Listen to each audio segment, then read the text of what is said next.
En esta era tecnológica, mantener conexiones reales es la clave para fortalecer nuestros vínculos.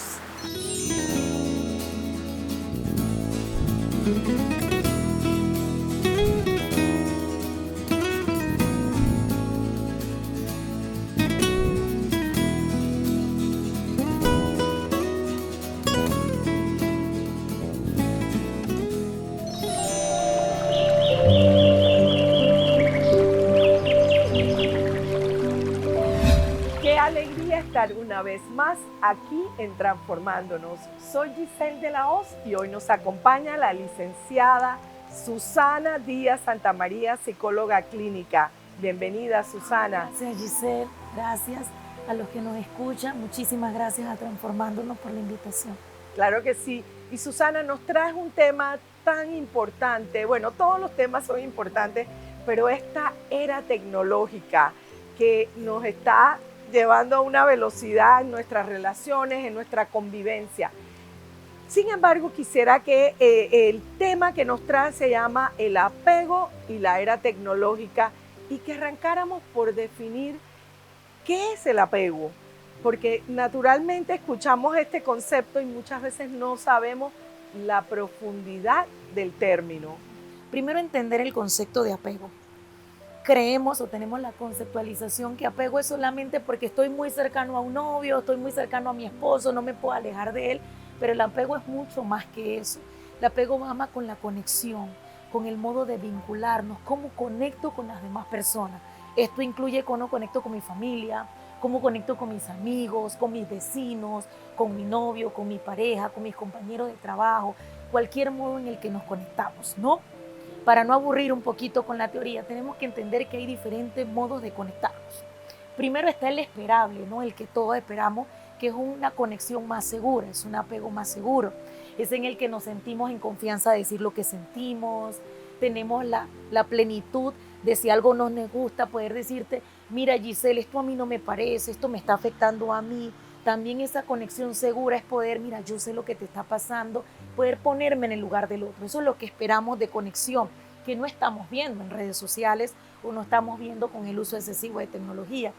También está por el otro lado ya un apego, un modo de conectar más ansioso. Entonces, ¿qué pasa si mi mamá no me contesta? ¿Qué estará pasando? Empiezo a generar miedo, empiezo a generar angustia. ¿O qué pasa si mi amiga se va con otras amigas, ya no es amiga mía? Tengo miedo a que me rechace o tengo miedo a que otra sea mejor amiga y quizás en el trabajo ellos no conectan conmigo. Entonces siempre tengo como esa angustia, esa ansiedad de que me quieren o no me quieren. Pero también está el modo de vincular desconectado, que vendría siendo como el evitativo. O sea, tengo miedo a la conexión, no me gustan mucho los abrazos, me gusta más trabajar individual, me voy más hacia el conocimiento y no hacia lo que es conectar con las demás personas, no soy tan afectiva, no me gusta que me estén abrazando, en redes sociales no publico muchas cosas, sino más de conocimiento, ya lo mío me hace sentir más vulnerable. Y luego está quizás el que va más a las enfermedades, que está uno más desorganizado, ¿no? Que es una combinación como entre el ansioso con el evitativo, ya eso me produce más angustia o quizás pueda producirme más patología, ¿no? Y ese sería más impredecible en las relaciones. Posiblemente porque es más angustiador para el otro. ¿Cómo conecto si no quedó bien? Porque pasa esto, pasa lo otro, ya no sé cómo leerte. Y todo esto tiene relación con nuestra infancia, porque nuestros papás, de alguna manera, nuestra mamá, nuestro papá o nuestra abuela, porque no todos crecimos con mamá o no todos crecimos con una familia de papá y mamá. Correcto. Mucha de la población que tenemos fuimos criadas por abuelos o por abuelas o por tía. Entonces, ¿cómo fue ese modo en el que aprendimos a relacionarnos? Y de esto viene la vinculación. Quizás teníamos papás o mamás distantes y venimos de una generación así. Nuestros abuelos son pocos empáticos. Nuestros abuelos no eran los que estaban siempre abrazando. Y venimos de esa conexión un poco distante y quizás tenemos más a la tendencia del evitativo, porque nos cuesta conectar y no es porque no querramos, no aprendimos a hacerlo. O sea, no aprendimos, de chiquitos no fueron así con nosotros. Y quizás tal vez otros vienen de un ansioso porque mamá o papá estaba, pero a veces te caíste, ay sí mi amor, ven para levantarte, pero otras veces te caíste, ¿para qué te caíste? Levántate, es culpa tuya. Entonces crecimos en esa ambivalencia entre hay amor, pero a la vez hay rechazo. Entonces vamos vinculándonos de esta manera. El desorganizado le fue un poco más duro en la infancia, quizás de padres más abusivos, maltratadores. Maltratadores. Entonces crecimos como ese modo en el que estamos combinados con esa ansiedad, ese miedo a ser conectados. Cuando somos adultos nos conectamos de esa manera, porque quizás el ansioso busca siempre la necesidad de ser aceptado, aprobado. Y el evitativo tiene miedo a esto porque no sé qué voy a sentir, porque siempre fueron distantes conmigo. Entonces esto me da miedo a conectar y que yo pueda sentir algo real contigo, porque puedo ser vulnerable, me puedes lastimar. Entonces el evitativo siempre evita esto porque tiene miedo a ser lastimado, y el ansioso tiene miedo a ser rechazado, a no ser aceptado, y es lo que vemos en redes sociales. Susana, entonces estas relaciones afectivas, llámese ese apego evitativo, ansioso, desorganizado, ¿en qué medida afecta ahora con esta era de la tecnología? En que ahora ya no me conecto contigo de esta manera, mirándote a los ojos, sino que me conecto a través de un móvil, a través de una llamada. Bueno, inclusive la llamada a veces lo vemos que la evitamos, pero nos estamos conectando a través de redes, a través de un WhatsApp, y obviamente no conocemos la afectividad y en algunos casos leemos a la otra persona con nuestra propia emocionalidad. Entonces, esto está afectando de muchísimas maneras. No podemos decir que sea bueno o malo el uso de las redes sociales o el uso de la tecnología, pero para cada tipo de apego va a pasar algo. Por ejemplo, el ansioso, de alguna manera, este ansioso va a estar pendiente a los likes, va a estar pendiente a que si le mandé a mi pareja un Reels o le mandé algo de TikTok, o sea, no me contestaste. O de pronto, porque la vecina de allá, si el esposo la publica en redes, ay, si él se puso una foto y fueron y comieron y salieron y tú conmigo no haces esto. Entonces siempre estamos comparándonos. Para el evitativo va a ser distinto, porque para el evitativo esa pantalla es su seguridad. Es su seguridad, porque así yo puedo escribirte algo, pero no estoy conectando directamente. O sea, yo puedo publicar algo, pero no voy a publicar cosas que me causen vulnerabilidad. Nada emocional, yo no voy a publicar nada de amor, ni nada de esas cosas, porque no voy a publicar otro tipo, memes, noticias. De alguna manera, para cada tipo de apego, esta conectividad va a ser una manera de cómo yo tengo ese modo de proyectarme con otro y qué estoy recibiendo, porque también es que yo busco en las redes, porque el punto está, ¿qué busco? Entonces ahí está el punto. El ansioso va a buscar aceptación, va a buscar no ser rechazado, pero el evitativo va a buscar protección, seguridad. Y claro, ahora es más fácil a través de redes. Todos queremos los likes, quiero publicar la foto más bonita, quiero el selfie. Entonces también está hacia la compulsión, puede llevarnos a la compulsión, porque ya no publico una foto, en un estado pongo 10, 15 cosas. Ya no publico uno porque necesito que mires todo lo que estoy haciendo. Entonces, ya no publico esta cosa porque no es interesante. Voy a irme a este lugar porque esto sí es interesante. Entonces, esto influye significativamente en el modo, porque nos distancia de una realidad que tenemos. Fíjate, tú hablas de esa realidad, y la realidad también que estamos observando es aquellas personas que utilizan las redes con nombres distintos y ponen comentarios, y a veces son comentarios que podría ser hirientes, o a veces hay comentarios que son muy con contenidos amorosos. Y qué importante que entendamos que ahí estamos escondiendo esa fachada o esa máscara, o estamos poniendo esa necesidad afectiva. ¿De qué manera nosotros podemos sensibilizar para que esa persona entienda que allá detrás hay un apego ansioso, desorganizado? Primero, entender que gran parte de esa proyección que quizás hacemos como adultos tiene que ver mucho con nuestra infancia. Entonces, pero déjame interrumpirte con esa palabra, ese concepto que has introducido, proyección. ¿A qué nos referimos con esa proyección. proyección? Cuando me refiero a proyección es como esta necesidad interna, que a veces no es consciente, porque no es que yo ando pensando, ay, tengo esta necesidad afectiva, necesito llenar este vacío. No, es algo que hacemos inconsciente porque es una necesidad que tenemos dentro. Y esa necesidad fue construida durante todo nuestro proceso de desarrollo. Entonces, esa necesidad es la que llevamos. Entonces, si no entendemos e identifico que es una necesidad que no puedo manejar, entonces va a entrar en la compulsión y va a generar baja autoestima porque me va a afectar lo que tú estás diciendo, me va a afectar lo que el amiguito dijo, lo que el otro dijo. Voy a generar una falsa identidad y voy a ser mucho más vulnerable a caer en falso selfing, o no diría falso selfing, a creer en esas falsas cuentas, porque yo puedo crear una cuenta falsa y decir yo soy esto, yo soy aquello. Entonces, como yo vengo débil, vengo con una necesidad, voy a ser mucho más propensa a caer en estos engaños. Conectamos con nuestra fragilidad. Y es correcto, porque estoy vulnerable y como no soy consciente, yo lo veo como esperable y es donde quizás pueda entrar a una adicción. ¿Por qué? Porque esa necesidad yo la voy a convertir en algo propio mío. Entonces, entre más lo hago y más recibo like, lo voy a sentir como una gratificación.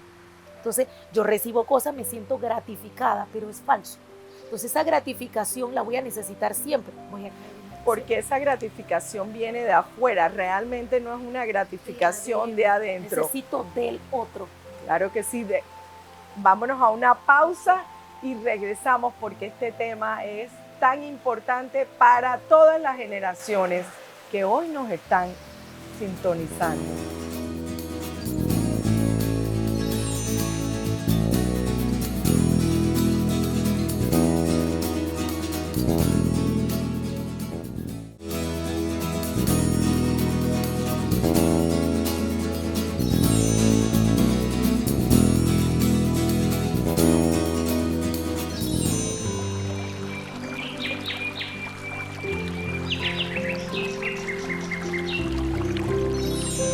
Estamos de regreso con Susana Díaz Santamaría, psicóloga clínica, quien nos ha traído este tema tan interesante aquí en Transformándonos.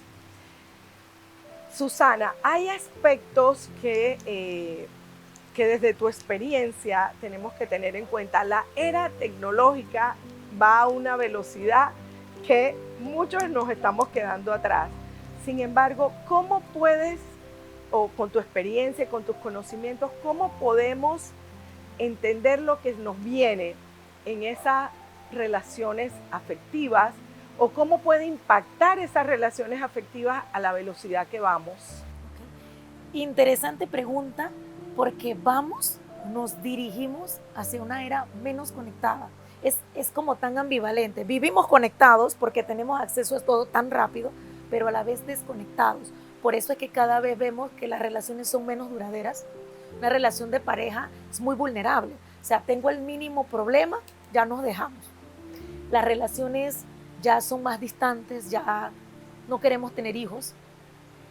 Ya las relaciones de a milagro tienen un hijo en una relación. O quizás pasan y dicen, bueno, yo no quiero ser mamá, yo no quiero ser papá. Entonces, porque todo es tan básico en el que conectar no es importante. En el que si pasa algo, listo, yo desde acá, desde mi independencia, desde todo, estamos como tratando de alejarnos a conectar realmente, a amar, a entender al otro, a conectar con el otro, a ser más empático con el otro. Entonces nos volvemos más únicos. Y podríamos decir que esta era tecnológica nos podría llevar a deshumanizarnos. Quizás no deshumanizarnos como tal, pero sí a sentirnos más islas, a creer que somos más seres individuales, y no es así, porque somos seres que necesitamos conectar. Estamos biológicamente diseñados a conectar, a amar, a querer, a entender, y eso es hacia lo que nos lleva la nueva era, y nos preocupa mucho más la parte de la adolescencia, porque ellos vienen creciendo con esto. Quizás con algunos que ya somos más adultos buscamos esa conexión, pero ¿qué pasa con estos adolescentes que se están volviendo cada vez más distantes? Están volviendo más hacia una pantalla que me protege, hacia algo en el que no puedo entenderte, y no es que no pueda, no me interesa entenderte. Y también hay un aspecto importante aquí que acabas de mencionar, es que los contenidos que estoy obteniendo de todas estas redes, estos influencers, que no estoy criticando porque muchos influencers nos brindan información importante y valiosa, pero muchas veces estos adolescentes están recibiendo o están siendo bombardeados por tanta información, ¿cómo pueden discriminar esa información? Y es tanta información que entonces me etiqueto, que yo soy así porque yo escuché y esta persona dijo esto y yo soy así, o yo tengo esta sintomatología, yo soy de esta manera. Y también de una parte más desde la psicología, pero también está la parte porque es que este de allá se viste así, porque este tiene esto, porque este tiene lo otro. Entonces idealizo hacia dónde quiero, qué es lo que quiero, pero es una idealización que no es mía, es lo que es del otro que yo quiero hacer. Entonces el adolescente, como está en una etapa vulnerable, porque tiene distintos cambios hormonales, emocionales, cognitivos, me voy más hacia esa creación de identidad del otro y no el mío. Entonces voy creando una falsa identidad, por ende es mucho más preocupante. Y si agredo a esto o añado a esto que vengo de una infancia poco afectiva, que vengo de una infancia con mucha vulnerabilidad, o de unos padres muy ansiosos, muy angustiadores, muy problemáticos, soy mucho más vulnerable a esto, mucho más vulnerable a creer todo lo que me dicen, porque no tengo el sostén emocional, porque estoy en la adolescencia, ni tengo las capacidades para entender esto. Entonces me vuelvo más vulnerable, por ende, mucha más adicción, mucho más problemas de bullying, o sea, muchas más cosas que me pueden pasar. Inclusive depresión. Y es lo que vemos cada vez más adolescentes deprimidos, y ahora últimamente, los últimos 2 años, estamos viendo ansiosos depresivos, estamos viendo más pacientes adolescentes ansiosos depresivos, y viene el papá y dice, pero es que él tiene todo, él tiene internet, tiene computadora, tiene esto, y yo no entiendo eso que se quiere matar, o yo no entiendo esto que ahora no quiere, pero es que no entiende que hay una necesidad que no está afuera, hay una necesidad que está adentro, y que esa necesidad de adentro no es 100% de culpa de él, es también culpa de cómo yo logré llenar esas necesidades afectivas de mi adolescente. Porque sí, yo sufrí todas tus necesidades. Yo te di comida, yo te llevé al colegio, yo te di techo, pero no te di lo que necesitabas. No te di afecto, no te di conexión, no te escuché, no te entendí. Y es lo que necesitamos todos hoy día, ser escuchados y ser aceptados y ser entendidos. Y nos pasa luego, ellos multiplican eso y lo llevan a su relación de pareja, porque todo es un hilo desde la infancia hasta la adultez. Entonces, ¿de qué manera podemos brindar unas recomendaciones? Vamos a centrarnos en esos padres que están teniendo un desafío, porque naturalmente va a depender de nuestra historia, como tú acabas de decir, yo le voy a dar a mi hijo de acuerdo a mi historia y a mis necesidades y a mis situaciones que estoy viviendo en ese contexto. Pero ¿qué recomendaciones le podemos dar a nuestros niños, más que a nuestros niños, a esos padres de esos niños, para que puedan prepararse? Porque naturalmente estos chicos están en un proceso de desarrollo, tienen todos estos estímulos. Sin embargo, nosotros como padres, abuelos, cuidadores, también tenemos que prepararnos para poder enfrentar este desafío de la era tecnológica y le podamos dar podríamos decir, ese afecto, brindarles una comunicación, fomentar en esa familia lo que este niño necesita escuchar. Dice un punto más importante, a los abuelos, a los cuidadores, a las nanas, porque hoy día vivimos en una era en la que a veces mamá no está, a veces papá no está todo el día, pero está la nana, está la primita que lo cuida, está la tía que lo cuida, la abuela que lo cuida. Entonces, primero empezar de que si entendemos la raíz del problema, porque vemos el problema ya, le pasó esto, pero la raíz del problema, entender que nuestros niños necesitan conectar más, que nuestros niños necesitan esas palabras de afecto y de seguridad. Y no es que ahora vamos a dejar hacer todo lo que quieran a nuestros hijos, porque también necesitan límites y reglas, pero es entender desde soy un niño, porque tenemos niños pequeños de 5, de 6 años, pero queremos que actúen como el primo adolescente, O tenemos niños de 4 o 5 años, pero queremos que actúe como el hermano de 9 años. Pero tenemos que entender que cada etapa del desarrollo tiene sus propias necesidades. Y hay necesidades afectivas en los primeros 6 años de vida. Mamás más empáticas, que comprendan que ese niño tiene un cerebrito que está desarrollándose y que somos la única especie humana que nace con un 20% de su cerebro en desarrollo y que el resto depende de quién lo está cuidando, de entender que ese llanto tiene una necesidad. Correcto. Que ese niño que dice estoy asustado es porque está asustado y que ese susto tenemos que leerlo y conectar. Es como si las mamás podamos conectarnos con nuestros hijos, leer a nuestros hijos. Hay mamás y uno ve en centros de salud que el niño llora, llora, llora y no sabe leer un lenguaje de esa mamá. Esa mamá no sabe leer un lenguaje, le cambia el pamper, le dice, pero no es lo que está buscando el niño. En cambio hay mamás que solo la voz calma el llanto. Eso es una mamá que tiene un lenguaje, que va creando un vínculo de conexión. Entonces luego llego a la adolescencia y todo eso que reprimí de niño a salir en la adolescencia. Ay, no, es que ahora es un grosero, es que ahora contesta por todo, es que ahora reclama cosas que pasó hace 5 años, pero es que eso siempre estuvo. Entonces llego a la adultez, voy arrastrando todo esto. Entonces queremos que cuando somos adultos ya eres maduro, ya tienes que hacer, pero o sea, lo arrastrando. Lo entiendes que por default esa persona tiene que ser madura. Pero vengo arrastrando todas unas necesidades afectivas tan complejas que uno lo ve en terapia cuando uno escucha adultos y uno escucha y dice, no había querido entenderlo. Y no es para juzgarnos como padres, porque a veces también siente la culpa, pero es que mi mamá, ¿por qué fue así? Pero es que tu mamá fue así porque aprendió a ser así, porque ella vivió en un entorno así, porque aprendió de su abuela, aprendió de quienes estaban. Y no es culpar porque no fueron afectivas conmigo. Ese es un modo de mostrar amor. Es comprender y entender y hacia dónde llevo, qué voy a llevar hacia mis hijos, qué voy a llevar, y no solo hacia mis hijos, hacia los demás vínculos, hacia mis amistades, hacia mis compañeros de trabajo, hacia todo, porque todo es una cadena que lleva cadena. Y hoy vivimos en un mundo con tanta falta de necesidad, con tanta falta de empatía, que da tristeza decir, ay, no, es que vives ansioso, que vives deprimido. Pero ese deprimido tiene una historia. Ese ansioso se vuelve angustiante y tiene miedo porque así aprendió a responder. Entonces, si aprendemos a psicoeducar emocionalmente, si aprendemos a ser más empáticos con nuestros hijos, si aprendemos a conectar con nuestro entorno familiar, vamos a tener adultos más sanos, más seguros de sí mismos. Pero si vivimos en un mundo lleno de miedos, angustias y ansiedades, no esperamos tener esto. Y escuchamos a papá decir, pero es que yo crecí así toda la vida y yo soy así. Es un hijo reprimido, que cuando tienes hijos y bajan a consulta, no hay conexión, no hay nada.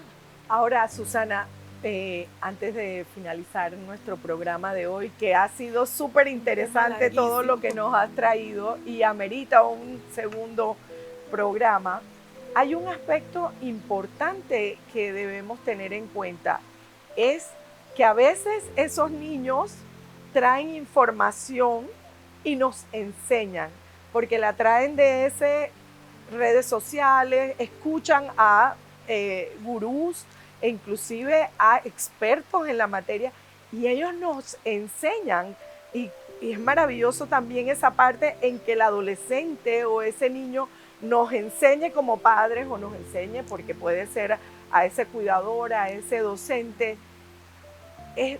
Se vuelve un reto para la humanidad cuando ese niño o ese adolescente nos enseña y nos dice, no, es que lo que tú estás haciendo, lo que tú estás diciendo no es lo correcto. Es lo bonito de estar conectados de otra manera, porque de alguna manera ellos están identificando necesidades y al identificar necesidades sabes qué permito y qué no permito, que quizás esa era lo que hace 30 o 40 años atrás no se permitía. Venimos de papás tan autoritarios que usted no puede permitir decir algo, yo lo dije porque yo soy la mamá o yo lo dije porque yo soy la papá y yo siempre lo he hecho así, pero que ellos puedan identificar su necesidad, que ellos puedan identificar qué está bien y qué está mal. No está mal, porque así como lo pueden identificar en el trato y el vínculo con nuestro entorno familiar, lo pueden hacer con amigos. y entonces puedo poder defenderme. O poner los límites. O poner los límites. Pero quizás la otra parte es qué tanta información y cómo puedo yo manejar esa información. Porque también puedo maletiquetarme o entender las cosas distintas, porque tu dolor no es mi dolor, tu miedo no es mi miedo. Entonces, tiene todo esto bueno, pero también sí tenemos unos papás y un entorno que puedo ayudarte a entender qué significa esto, mucho más nutrido para todos, porque todos aprendemos, vivimos en una era que todos aprendemos. El abuelo aprende cuando logra entrar a redes sociales, porque ahora hay abuelos que usan redes sociales, la mamá usa redes sociales, la mamá tiene TikTok, la mamá ve, pero ¿cómo puedo aprender de esa información y usarla a favor de mi familia y entender que hay cosas que he estado haciendo mal, reconocerlas y aceptarlas? Y no es porque yo las esté haciendo mal porque sea mala mamá, las he estado haciendo mal porque aprendí a hacerlas así. Pero cuando todos aprendemos y todos somos conscientes que queremos tener esa familia vincular, que queremos seguir conectando, llevamos familias más unidas. Y es bueno que todos podamos aceptar. Y lo primero es aceptar que estoy haciendo mal y qué puedo hacer para mejorar. Quizás no voy a cambiar todas las cosas porque hay cosas de mí que van a estar siempre, pero puedo entenderlas. Y reconocer esa humildad dentro del hogar o dentro del contexto en que estemos. Como acabas de mencionar, qué importante reconocer que no nos lo sabemos todo. Gracias, Susana, maravilloso este aporte, no solo valioso, sino que nos invita a la reflexión a todos nuestros televidentes. Y nos vemos en una próxima edición de Transformándonos. Soy Giselle de la Hoz. No nos dejes de seguir en las redes sociales.